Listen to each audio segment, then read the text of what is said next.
Jonah.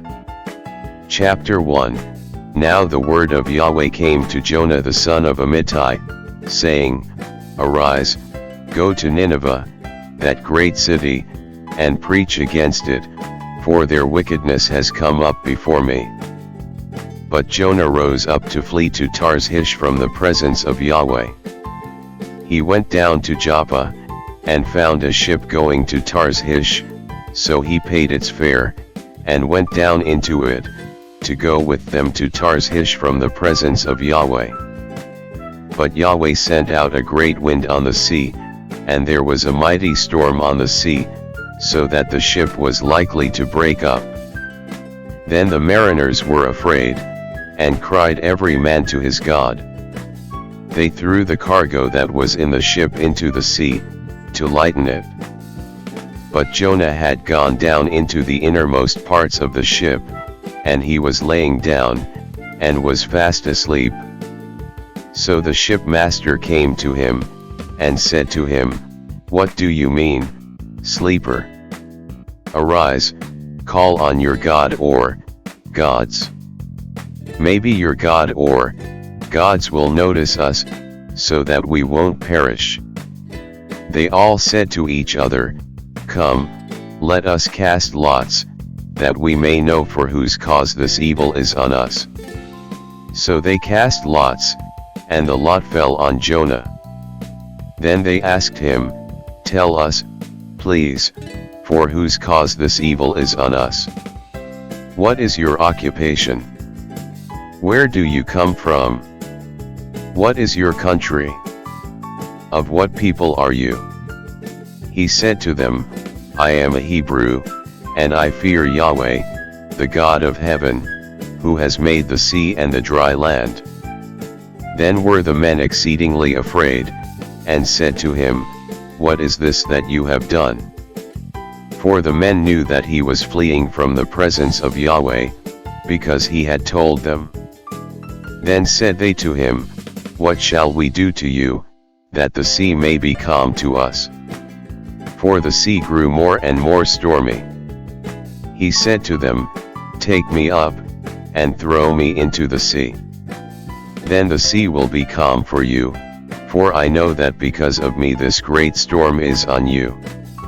Nevertheless the men rowed hard to get them back to the land, but they could not, for the sea grew more and more stormy against them. Therefore they cried to Yahweh, and said, We beg you, Yahweh, we beg you, let us not perish for this man's life, and don't lay on us innocent blood, for you, Yahweh, have done as it pleased you. So they took up Jonah, and threw him into the sea, and the sea ceased its raging. Then the men feared Yahweh exceedingly, and they offered a sacrifice to Yahweh, and made vows.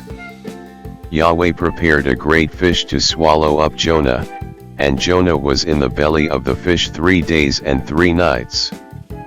Chapter 2.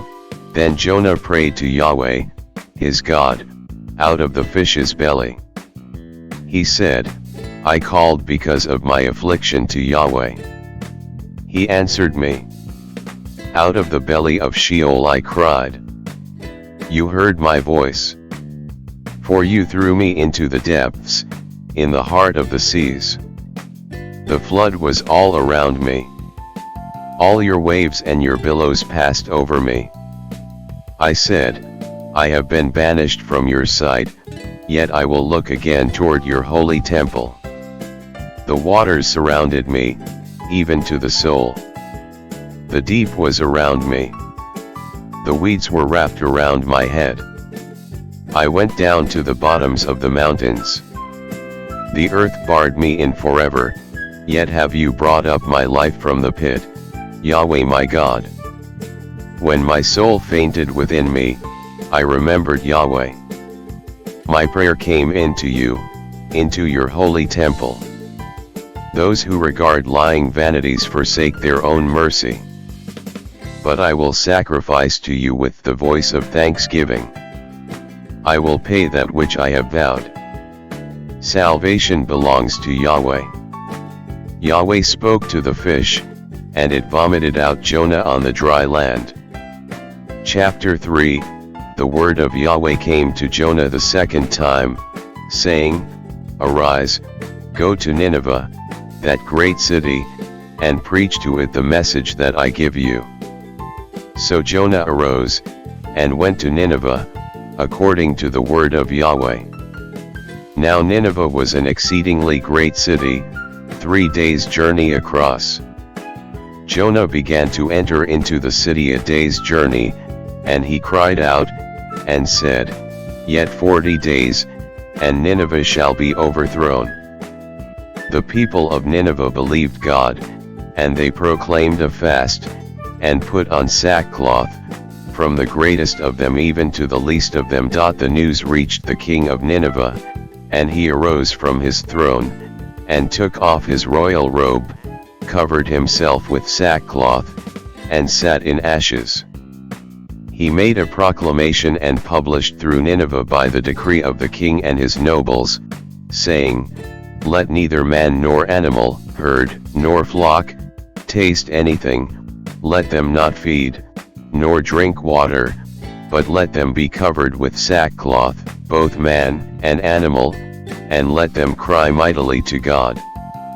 Yes, let them turn everyone from his evil way, and from the violence that is in his hands. Who knows whether God will not turn and relent, and turn away from his fierce anger, so that we might not perish. God saw their works, that they turned from their evil way. God relented of the disaster which he said he would do to them, and he didn't do it. Chapter 4. But it displeased Jonah exceedingly, and he was angry.